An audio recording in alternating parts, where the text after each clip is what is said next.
بسم اللہ الرحمن الرحیم۔ اللہ رب العزت کی دوستی کے بہت زیادہ فائدے ہیں۔ آج دنیا میں اگر کسی کے ساتھ دوستی ہو جائے تو وہ بھی فائدے سے خالی نہیں، لیکن اگر اللہ رب العزت کے ساتھ کسی کی دوستی ہو جائے تو اس کا کیا کہنا۔ اللہ رب العزت سے دوستی کیا ہوگی؟ سردیوں کی راتیں میں جن میں اٹھنا مشکل ہے، آدمی اٹھ کر اللہ رب العزت کو یاد کرے۔ سخت گرمی میں ظہر کے لیے آنا بہت مشکل ہے، لیکن آدمی اللہ رب العزت کو یاد کرنے کے لیے اٹھتا ہے، باہر نکلتا ہے، ایئر کنڈیشن کو چھوڑتا ہے، سخت گرمی کے اندر روزے رکھتا ہے، بھوک اور پیاس کو برداشت کرتا ہے، بڑی محنت اور مشقت سے شدت کی گرمی اور سردی میں خون پسینے کو ایک کر کے کماتا ہے اور پھر اللہ رب العزت کی مخلوق پر خرچ کرتا ہے۔ کیوں؟ تاکہ میرا اللہ مجھ سے راضی ہو جائے۔ جو انسان ایسا کام کرتا ہے وہ اللہ رب العزت کا دوست ہے۔ اللہ رب العزت سے دوستی کا فائدہ کیا ہے؟ قرآن پاک میں اللہ رب العزت نے بار بار اور کثرت کے ساتھ اس کے فائدے بیان فرمائے۔ لا خوف علیہم ولا هم یحزنون، اللہ رب العزت نے فرمایا کہ ان کے اوپر نہ ہی کوئی خوف ہے اور نہ ہی ان کے اوپر کوئی غم ہے۔ خوف اور غم سے محفوظ ہو جائے گا، اس دنیا کے اندر بھی اور آخرت کے اندر بھی۔ خوف اور غم سے محفوظ ہونے کا مطلب کہ اس کو سکون مل جائے گا۔ آج لوگوں کے پاس ہر طرح کا سامان موجود ہے، بہترین گھر موجود ہے، بہترین سواریاں موجود ہیں، ہوائی جہازوں میں اڑ رہا ہے، اعلیٰ قسم کا لباس پہنے ہوئے ہے، پوری دنیا کی سیر و سیاحت کر رہا ہے، لیکن پوچھا جائے تو کہتا ہے سکون نہیں ہے، رات کو نیند نہیں آتی، بہت زیادہ پریشان ہوں۔ وجہ کیا؟ کہ جس کو سکون سمجھا ہے وہ سکون نہیں ہے، سکون کسی اور چیز میں تھا، اور وہ کیا تھا؟ کس چیز میں تھا؟ وہ وحی الہی میں۔ اللہ رب العزت نے جب آدم علیہ السلام کو اس دنیا کے اندر بھیجا تو ساتھ ہی فرما دیا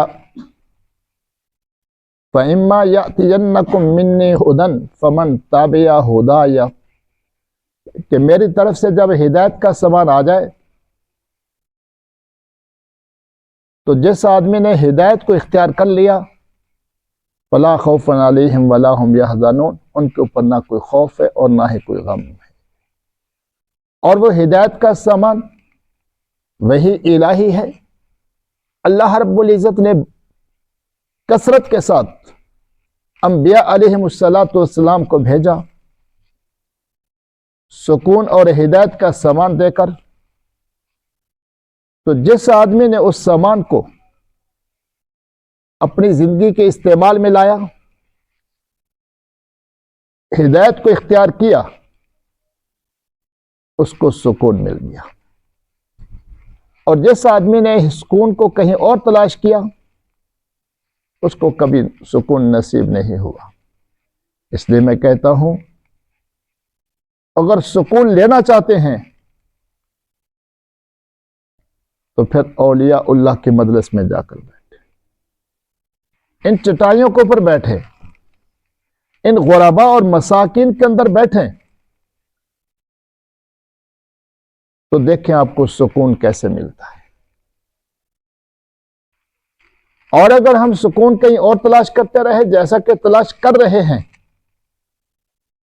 کہ چھوٹی گاڑی ہے تو بڑی گاڑی لے لیں، چھوٹا مکان ہے تو بڑا بنا لے، چھوٹی کوٹھی ہے تو بڑی کوٹھی بنا لے، اس سے سکون مل جائے گا، ایسا کبھی نہیں ہوا، نہ کبھی ہوگا قیامت تک۔ سکون ملے گا